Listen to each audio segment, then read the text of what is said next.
Thank you very much. Merci beaucoup. Today I want to talk about the climate crisis. And while we're dealing with COVID-19 as a crisis, we're still dealing with a number of other challenges, and one of those is the climate crisis. So while the Liberals are proposing a bill that speaks about accountability, they haven't put forward a plan to actually fight the climate crisis. So it seems it makes no sense to talk about, on one hand, to say we're going to be putting forward this accountability measure, but not actually have a plan to fight the crisis itself. So we are laying out today some of the key priorities that should be in a plan to fight the climate crisis. Those priorities include, first and foremost, that everything we do now has to have a lens of creating jobs for people. That in the recovery phase, that once we get out of the emergent or the urgent crisis of COVID-19, we need to be looking towards the recovery. We have an opportunity to make investments for a just recovery, a recovery that is centered around creating jobs that help us fight the climate crisis. And those type of jobs include retrofitting buildings and homes so that people have a home that costs less to heat and to cool. The buildings cost less energy, take less energy to heat and to cool. That reduces emissions and also creates jobs. We need to invest in public transit so that we can reduce our emissions that come from transportation, but also create local jobs. There are so many things we can do. There's other countries that have already laid out bold plans for a just recovery. Canada has fallen behind, and we need to ensure that Canada does its part, that the Prime Minister doesn't just talk about accountability, but also puts forward a plan to fight the climate crisis. Donc, ce qu'on dit aujourd'hui, c'est le fait que le gouvernement libéral propose un plan pour les redditions de comptes. Et c'est important, mais comment le gouvernement peut le faire sans avoir un plan pour faire face à la crise climatique? C'est clair qu'on fait face à la crise de la pandémie, de la COVID-19 maintenant. Mais en même temps, la crise climatique existe toujours. Donc, il faut faire face à cette crise. Et le gouvernement n'a pas un plan pour agir. Les autres pays ont déjà annoncé des plans pour une relance qui va créer des emplois de qualité en même temps qu'on fait face à la crise climatique. C'est exactement ce qu'on propose ici au Canada. On peut faire les investissements pour le transport en commun, pour réduire les émissions, mais en même temps pour créer les emplois de qualité et aussi pour améliorer la qualité de vie. On peut investir dans la rénovation éco-énergétique, aussi une façon de réduire les émissions et en même temps de créer des emplois de qualité. Et on exige le gouvernement aujourd'hui de proposer des actes, des mesures concrètes pour faire face à la crise climatique, aussi avec un plan de reddition de comptes. Ça, c'est ce qu'on propose aujourd'hui. So I want to bring in some of my teammates to talk about these issues as well. First, we'll hear from Laurel Collins, our Member of Parliament for Victoria, and our critic for the environment. Laurel Collins.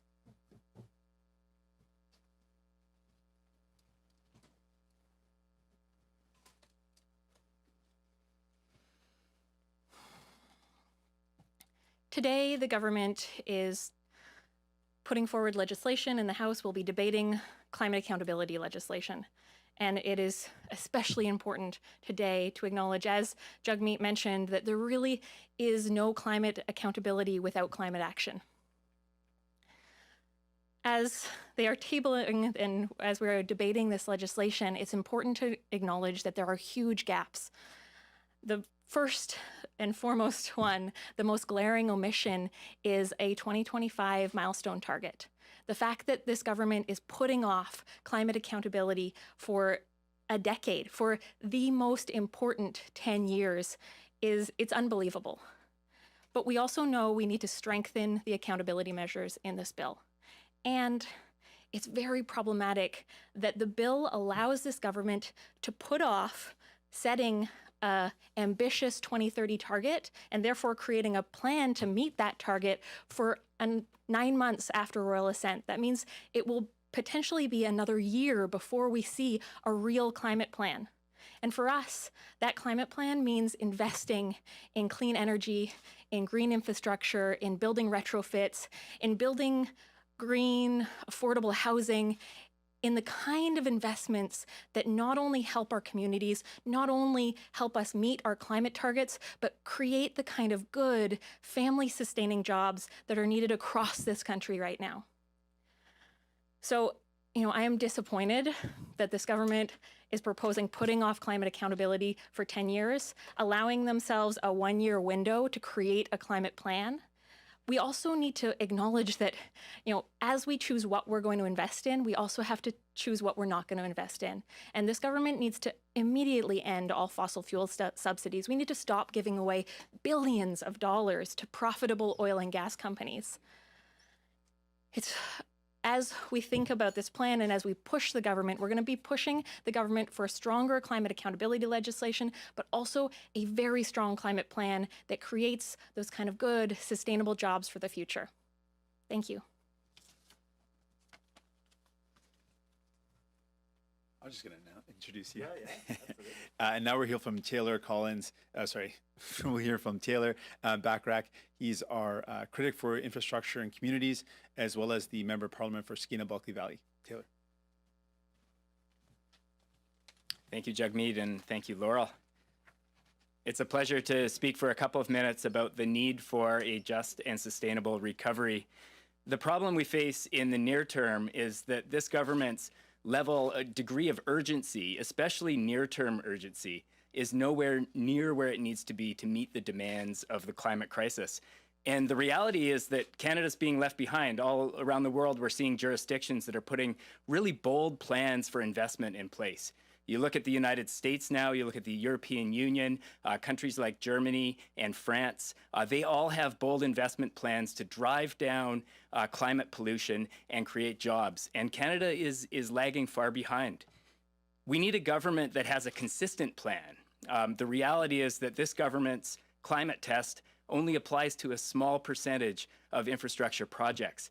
There are projects that are being built that, yes, do reduce carbon pollution. But if we're also investing in many more projects that increase that pollution, we're not going to be getting ahead when it comes to the climate crisis. We need a consistent approach. And finally, we need to prioritize investments that address the other crises we face. And we've heard a little bit about that already. We're still facing a housing crisis. We need to create more livable communities. And we need to, more than ever, create employment and good-paying jobs in fighting the climate crisis and driving down climate pollution. We need a just and sustainable recovery, and now is the time. The next 10 years are vitally important for this country and for the planet.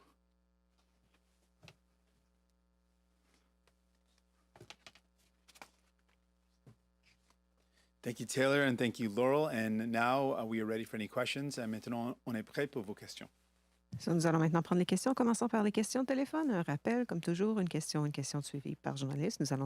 We're now taking questions, starting with questions on the phone. Quick reminder, as always, one question, one follow-up per reporter.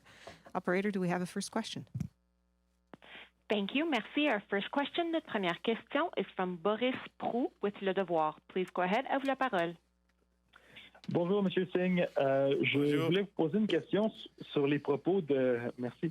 Je voulais vous poser une question sur les propos de votre députée Nikki Ashton concernant la Chine, la libération de Mme Meng Wanzhou et Huawei. Je comprends que ce n'est pas la position de votre parti, ce n'est pas la position du NPD, mais je voulais savoir si il y avait beaucoup de vos troupes qui pensent comme Mme Ashton. Est-ce que c'est un débat qui est au sein du NPD en ce moment? Non, non, pas du tout.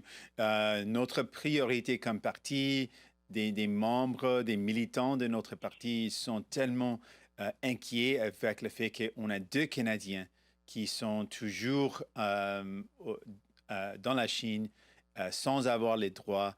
Aussi, en même temps, il y a une grande inquiétude par rapport aux conditions des gens qui militent pour la démocratie. En plus, on a des inquiétudes, des craintes pour les communautés à la Chine qui font face des opprimations des droits de la personne. Ce sont les priorités, mais primordialement, on s'inquiète des Canadiens qui sont maintenant, ces 2 ans, qui M. Spavor et M. Kovrig sont dans des situations horribles et on s'occupe de ces gens. Ils ont demandé la même réponse en anglais, donc donnez-moi un instant, s'il vous plaît, et je vais prendre votre suivi. So in English, just on the question, this is not at all the priority of our members of our caucus, of our team, is Canadians that have been detained. Mr. Spavor, Mr. Kovrig are top of mind Canadians that have been kept in horrible conditions. That is our priority. We're worried about the impact on pro-democracy activists and the crackdown and the human rights violations. We're also worried about the Uyghurs. We're worried about those issues. That is the concern of members of our party and frankly Canadians. And that's what we're focused on, how we can take care of Canadians, these two Canadian citizens that have been kept. We're worried about that. Et puis, votre suivi. Merci. Toujours à la question de ce panel, Madame Ashton n'a pas finalement participé au panel Free Meng Wanzhou et je voulais savoir si c'était vous qui lui avez demandé de ne pas y aller finalement. Donc, pour nous comme parti, ma position est claire. On veut voir les résultats de poursuites dans la Cour de justice. Et pour nous, la priorité, c'est toujours de s'assurer que nos citoyens sont retournés au Canada. Ça, c'est notre priorité. Et aussi, on va continuer de soulever les enjeux qui touchent les droits de la personne. Ce sont les priorités pour nous. Et j'ai toujours mentionné ces priorités. Opératrice, prochaine question. Thank you. Merci. Our next question, notre prochaine question nous vient de Mélanie Marquis avec la presse. Please go ahead. À vous la parole.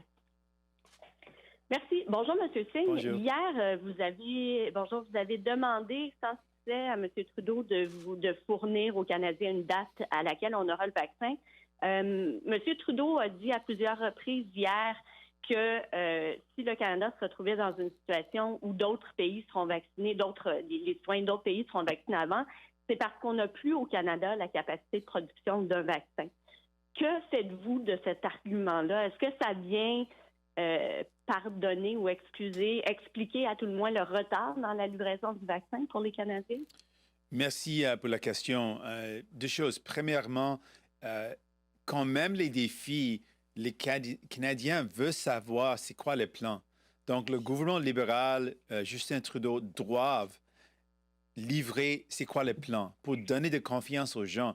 C'est quoi le plan? Quand est-ce qu'on va avoir un vaccin? Quelle date? C'est quoi le plan pour le livrer? Ce sont des éléments essentiels pour les Canadiens. Ils veulent savoir ça et on va continuer de poser ces questions. Le Premier ministre n'a pas répondu à ces questions essentielles. Deuxièmement, par rapport à votre question tellement importante sur la production des vaccins, c'est vraiment un problème. Mais on savait ce problème depuis des mois. On a parlé de l'importance d'un vaccin depuis le début de cette pandémie. Donc, je ne comprends pas du tout pourquoi le gouvernement attend aussi de temps pour régler cette question de production de vaccins. Aussi, ça me rend en colère un peu le fait que des gouvernements libéraux et conservateurs étaient là quand la production des vaccins a arrêté. Ils n'ont jamais pensé de l'importance d'avoir la capacité de produire les vaccins dans notre pays. Comment ils auront pu accepter cette situation dans le passé? Ça a créé un grand problème pour nous autres maintenant, le fait qu'on n'a pas la capacité de production. Donc ça, c'est un grand problème et c'est complètement inacceptable le fait que les gouvernements conservateurs et libéraux on laisse tomber cette responsabilité. Ils ont demandé la même question en anglais, donc je vais donner en anglais. So there's two parts to the question. First off, when it comes to a plan, I know I'm not satisfied with the Prime Minister's response. There needs to be a plan. Canadians need to know, just very simply, when will we expect a vaccine to be delivered in Canada, and what is a plan to make sure everyone has access to it? We've said it should be free and accessible to all, and we need to hear that plan. There's no clear indication of when we'll receive that, and that's something important. Canadians need to know that, and Justin Trudeau did not answer that question. But secondly, the question was about the production. I am angry at the idea that Liberal and Conservative governments allowed the final production facilities to shut down, never thinking that that would put our country into a severe problem. The fact that we're the 10th largest economy in the world and can't produce vaccines, like there's something deeply problematic about that. And that is something that previous Liberal and Conservative governments allowed to happen that put us in this position. And we've known about the importance of a vaccine for months now. Why was this issue of production not raised earlier? These are very important questions that have not been answered and cause me great concern. Puis votre suivi? Oui, bon, écoutez, donc ce que vous dites, si je comprends bien, c'est que le gouvernement Trudeau aurait pu, en l'espace de quelques mois, ramener une capacité de production suffisante, d'une part, puis d'autre part, quand vous dites c'est quoi le plan, vous voulez savoir quoi au juste, précisément, à part la date, là, puis le nombre de vaccins? Oui, je commence avec votre question sur le plan. Donc, on sait maintenant que dans la semaine prochaine, les autres pays comme l'Angleterre et les États-Unis vont commencer à livrer un vaccin. Donc, une semaine, les autres pays ont prêt de commencer la livraison d'un vaccin. Mais ici au Canada, on ne sait pas c'est quoi le plan en général. C'est quoi la date quand on va avoir un vaccin? C'est quoi le plan pour livrer ce vaccin? Toutes ces choses sont des questions essentielles maintenant dans une pandémie où beaucoup de monde ont des craintes pour l'avenir. Comment le gouvernement libéral ne sait pas les dates ou n'a pas livré un plan? Ça, c'est les détails. Quand on va avoir un vaccin, c'est quoi le plan pour le livrer? Comment on va le faire? C'est quoi la stratégie pour donner les vaccins aux travailleurs essentiels, communautés, populations vulnérables? Tous ces éléments sont importants de savoir et le gouvernement n'a pas communiqué, exprimé, répondre à ces questions. Deuxièmement, avec la question de production, c'était une question qui était toujours là depuis des mois, mais le gouvernement libéral n'a jamais parlé de ça, jamais reconnaître le fait qu'on n'a pas la capacité, proposer une solution si potentiellement il y a une façon d'être prêt au Canada. Ils n'ont pas parlé de ça. Et le fait que dans le passé, ils ont laissé tomber la responsabilité et complètement manqué la responsabilité de s'assurer qu'on a la capacité, comme un pays souverain, d'avoir la capacité de produire les vaccins. C'est essentiel. Et c'était une grande erreur que les gouvernements libéraux et conservateurs ont fait dans le passé. Opératrice, prochaine question. Thank you. Merci. Our next question, notre prochaine question, is from Cormac McSweeney with City News. Please go ahead. À vous la parole. Hi, Mr. Singh. Hi there, sir. There are reports that the Liberals are set to unveil the first steps towards a national child care plan in the economic update, which is going to be tabled next week. Of course, this comes as well as the Centre for Future Work releases a report touting the economic benefits of having such a child care system. So I'm wondering, what's your reaction to the fact that we might get the first steps towards national child care in this economic update, and what exactly are you hoping to see out of that plan? Well, I mean, we've seen plans in the past. This is not a surprise. I mean, the Liberal government has promised plans on childcare since kids who needed childcare have now grown up and have kids of their own. So I am not holding my breath, nor should anyone hold their breath because the Liberals are now talking about a plan again. They have been in majority governments. They have had the ability to do this. They've been in power numerous times. They've promised it since the 90s. Like, they've promised this for decades and decades. They've been in government for almost 6 years and still no concrete path to achieving this. This is absolutely vital. I've spoken with so many families that are making impossible decisions, particularly for women, given the fact that the pandemic has specifically impacted women more than men, and that women are not able to return to work because there's not childcare available. Childcare spaces have been limited because of the pandemic. And so there's been a massive collision of issues that have made it so impossible to get access to childcare. And so we absolutely need to make this a part of our recovery. There's no question about it. I'm worried about kids. I'm worried about parents and moms and dads who can't get access to childcare. So this is something we are going to continue to fight for. But we need more than just words on this. We need some real action. And as a follow-up on a separate subject, the Liberals appear to be set to introduce a bill today on single-game sports betting in Canada. I know it's something your party has pushed for in the past. Again, what are you expecting out of this bill, and will your party be supporting it? Well, I have to give a big shout out to Brian Massey. He has been championing this issue for a long time.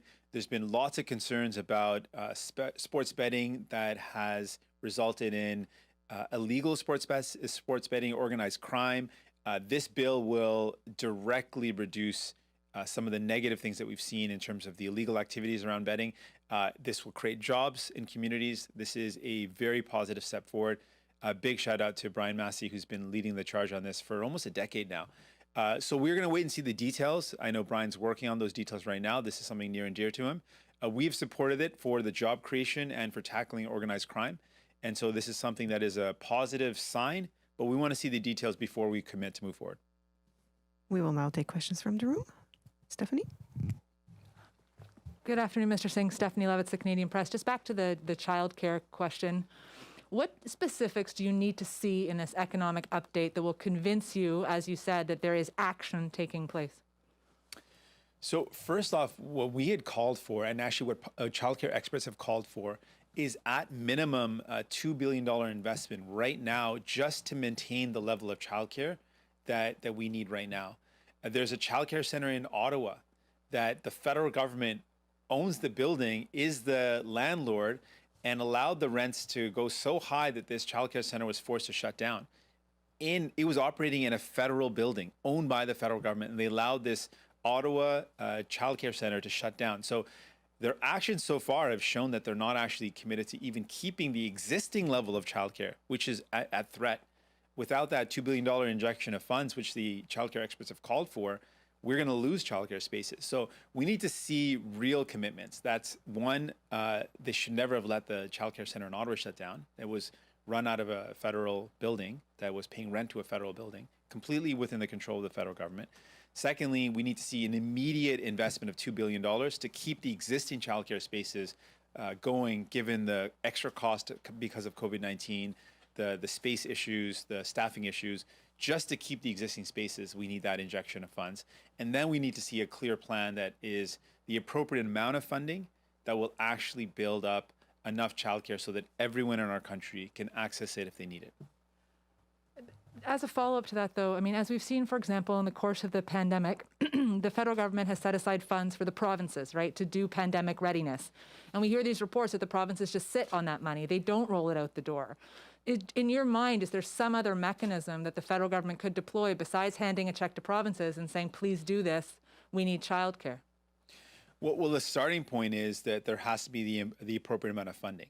Without that, then there is no negotiating. And if the federal government's not actually going to put out the right amount of money to keep the childcare centers going, then they're not in any position to negotiate. So I think that's the first step.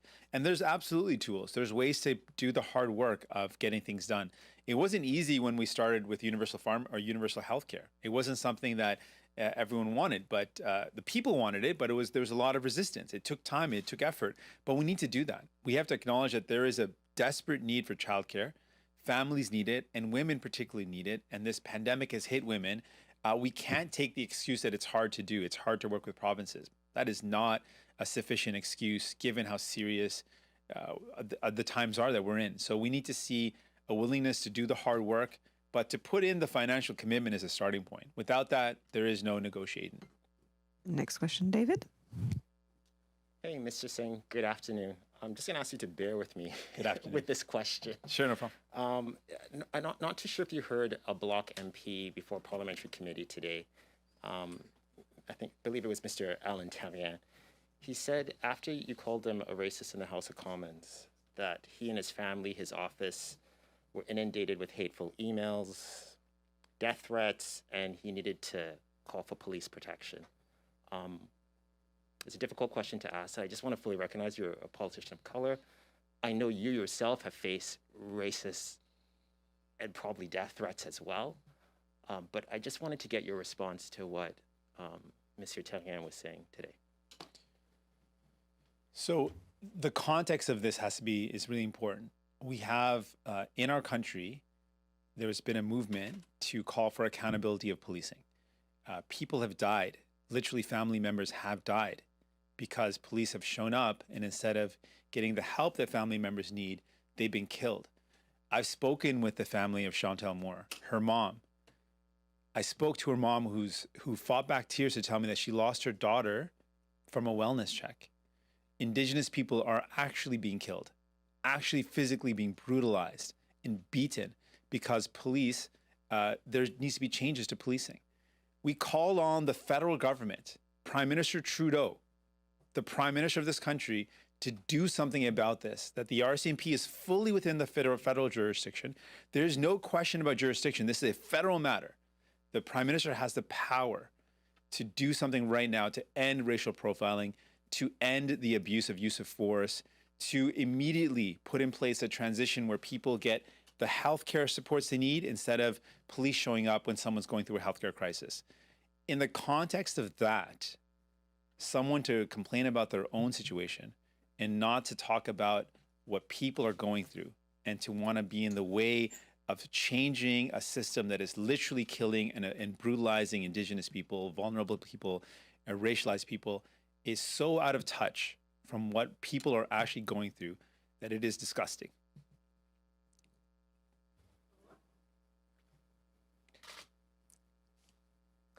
I know you were speaking your truth in the House of Commons, and I know your intention was not to cause harm, but to rectify true violence and true harm that's happening in our society today. I wonder if you want to say anything to those people who are making those threats to this MP, and also, do you feel like you're being implicated for these threats that this MP is facing, maybe even subtly? I know that's a double-barreled question, but I apologize. But no, I appreciate the opportunity to respond to that. First of all, no one should make this is not about a personal matter about a single MP, and there is no benefit to getting the change we want by attacking a single individual MP that is not even in government. So if anyone is listening that thinks that that's going to help, it's not going to help. The goal is to get the Prime Minister to do something. Like the Prime Minister of this country took a knee at a protest, but has still not put in place any concrete changes to the fully federal jurisdiction RCMP that can absolutely benefit from some changes, some clear direction. That is where the effort should be put in getting the Liberal government that's in power now and the Prime Minister Justin Trudeau to do something to tackle the systemic racism that's happening at policing, particularly the federal level where we have full jurisdiction. That's where your efforts should be. Do not single out a single MP. Focus on the Prime Minister and the government that can actually make a difference right now. We are there willing to bring in place any legislation that needs to happen and vote on it. That's where our efforts should be. Those in power are the ones that are responsible for the inaction, and that's where our efforts should be. And even with that, I don't want anyone to issue any violence or death threats, violent messages. That's not helpful. We need to focus on putting pressure to get this work done. And last question, Ian? Ian Wood, CTV News. Mr. Singh, good afternoon. I just want to turn back to China now. On Nikki Ashton's participation in this free Meng Wanzhou event, what does that speak of your party's foreign policy? In that it seems that there's a bit of a disconnect between one of your MPs here and the party. So our position is very clear. Our critic is very clear. Jack Harris is our critic, and our position is clear. We are worried about Canadians. We're worried about Canadians that have been detained. We're worried about Mr. Spavor and Mr. Kovrig. We're worried about their families and what they're going through. We're worried about Canadians that have been placed on death row, and we're worried about the human rights violations that are going on in China, and we want to focus in on that. That is our priority. Our party and our team is absolutely committed to that. Our critic is very clear on that. I, as leader, am very clear on that. That's where we're focused. Do you regret her participation in that event? And then also, I just wanted to ask about your climate announcement or commentary today. What specific concrete actions do you want to see in this climate bill added, and are you going to support it when it comes to the House? I'll start with thank you. I'll start with the climate. So our critic Laurel Collins laid out some really specific things. One is that the accountability bill itself is pushing off accountability for a decade, and that's simply the wrong thing to do. It's something that many organizations that are fighting the climate crisis have come out and said that's clearly a problem. Laurel Collins, as our critic, has pointed that out as a problem. That's one of the serious problems that we're seeing. Also, in general, the strength of the accountability. We want to see it strengthened. We want to see stronger measures about how we can hold government to account if they miss their deadlines. We've seen accountability measures work in other jurisdictions. The UK is one of the examples I can think of where they have had very effective accountability measures that have actually reduced emissions. And as Taylor Bachrach and myself and Laurel have all been saying, we want to see a plan to actually fight the climate crisis as well. Like, this is an opportunity to not just put forward an accountability measure, which is pretty meaningless if you don't actually have a plan. You have to have a plan and then accountability to achieve the plan. Well, they're putting the plan out they're putting out the accountability without actually a plan, and that's problematic. So we want to see some concrete things. We put out some ideas around the retrofits of buildings as a way to create jobs, reduce emissions, investments in public transit as a way to do that. We want to see a focus on creating jobs and fighting the climate crisis. And then with the first question, or first part of the question, we are focused on our priority, which is to continue to advocate for the Canadians that have been detained for over 2 years now. We're worried about them, and our focus is very clearly on that. And our critic and our team is focused on making sure we help out Canadians in need and raise concerns about human rights violations. This is all the time we have. This concludes the press conference. Ceci met fin à la conférence de presse. Merci. Thanks so much, Missy.